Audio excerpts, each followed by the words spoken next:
Japan strongest கில்டான டிராஸ்பாட் கில்டும் join பண்ணி அங்க right போக இருப்பாங்க. அதுல ஒரு பவர்ஃபுல் மான்ஸ்டர் தான் கோட்டோ ரியூஜி. எந்த அளவுக்கு பவர்ஃபுல்னா இந்த ரைட் சக்சஸ்ஃபுல்லா நடந்து ஜேஜு ஐலாண்ட திரும்ப கேப்சர் பண்ணிட்டா அவனை ஒரு நேஷனல் லெவல் ஹண்டரா ப்ரோமோட் பண்ண இருப்பாங்க.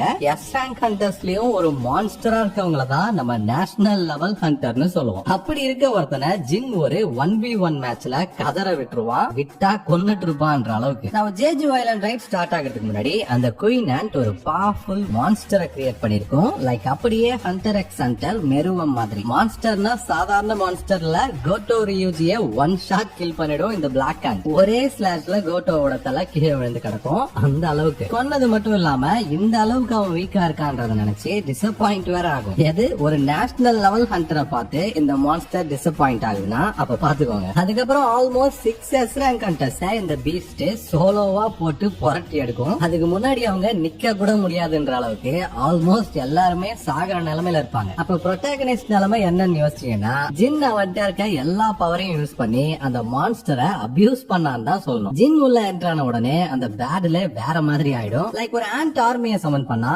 அவன் ஷேடோஸே அதை டோட்டலா வைப் அவுட் பண்ணிடும். ஸ்ட்ரென்த்ல டாமினேட் பண்ணலாம்னு நினைச்சா ஜின் திரும்ப அடிக்கிறதுல ஷாக் வேவ்ஸ் கிரியேட் ஆகும். அந்த அளவுக்கு ஒரு மான்ஸ்டரா இருப்பான். சரி ஸ்பீடாவது நமக்கு யூஸ் ஆகுதான்னு பார்த்தா ஜின் அது நினைக்கிறத விட ஃபாஸ்டா இருக்கான்.